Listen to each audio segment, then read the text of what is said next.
Hey everyone, it's Angela Allen. Welcome back to the Handmade Homestead.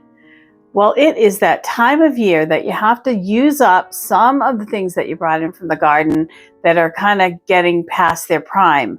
Squashes, onions, garlic, stuff that are made for, a few months of storage, but aren't really going to last for the whole winter. And I'm in that position when it comes to squash. So let me show you what I'm up to. As usual, I grew a lot of tromboncino squash. This is the only one of them that I have left.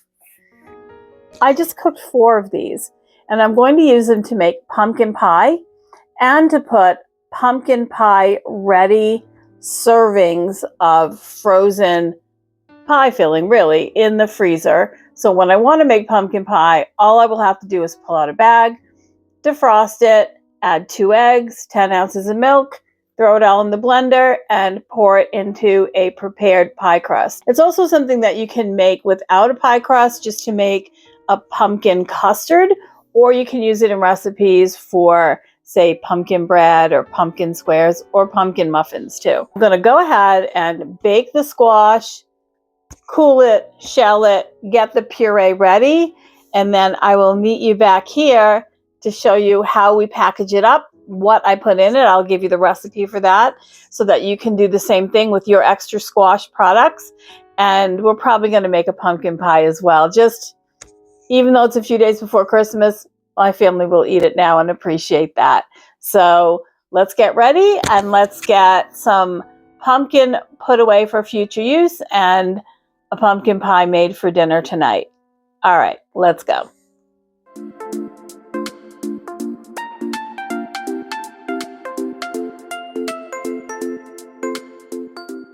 And a squash like tromboncino has a lot of liquid. So once it's cooled, I'm literally going to put it in cheesecloth and let it drain to strain out the extra liquid for a couple of hours. But I won't be doing all of that until it's cool. And then I will come back when it's time to show you what I do with all of that pulp when that's ready. So you don't have to hang out with me in the meantime. All right, let's go.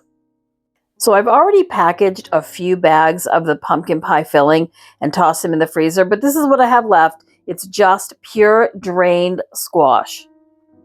As always, I'm going to start by labeling my bags, pumpkin pie or pumpkin pie filling, something like that. And I'm going to add 2 eggs and 10 ounces or 3/4 of a cup of milk. And that's all that will be needed in addition to what's in this bag to make 1 9-inch pie. And it does make a nice full pie shell when it's poured out.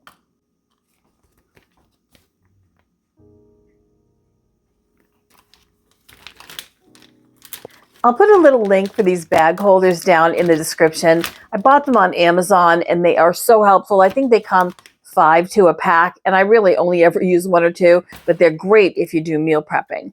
So in the bag, we're going to put 15, 16 ounces of squash. It's about 1 cup and 3/4 of the squash or pumpkin, whatever you've pureed to save.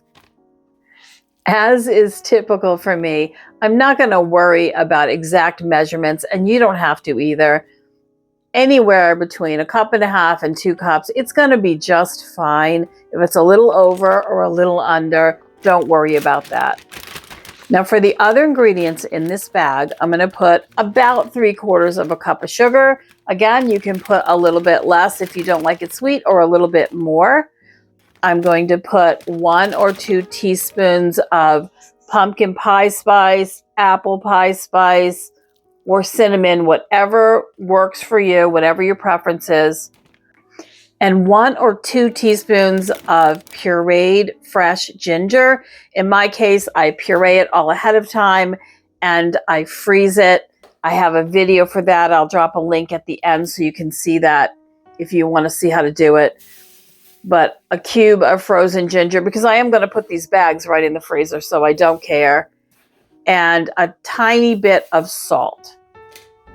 And that's all that's going to go in this bag. These bags will be then vacuum sealed, and into the freezer they go until I'm ready to make a pie. When I want to make a pumpkin pie, I just pull out a bag and defrost it, add the 2 eggs, about 10 ounces or 3/4 of a cup of milk, throw it all in the blender and fill my pie crust and bake it off, and I'm done. That's my ginger cube you see me adding there. It's quick, it's easy, it's economical, and none of this squash gets wasted. And I have plenty of bags of frozen pureed squash, just plain squash, and cubes of squash already in my freezer. It's stacked. But I want to use the rest of these up before they start to soften or spoil on my counter. So this is a great way to do it. And then I'll be all set for making pies whenever I want to. Now I've saved back one of the bags of the prepared pie mix. I'm going to add 2 eggs and that 3/4 cup of milk to the blender, just like I would if I was starting from a thawed bag of the pre-made pie filling.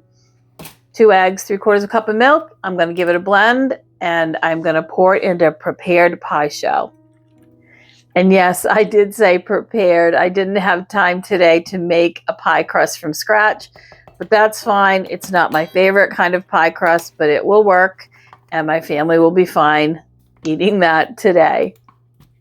The recipe's coming right up at the end, and everything that you'd put in the bag is in the recipe. You'll just hold back the eggs and the milk for when you actually make the pie.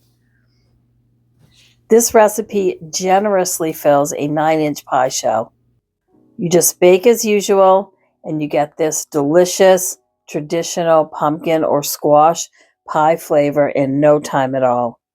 You can thaw the filling first, or you can just use it frozen and put it right into the blender straight up. Well, thank you so much for joining me today while we made pumpkin pie filling for the freezer and a pumpkin pie for dinner tonight.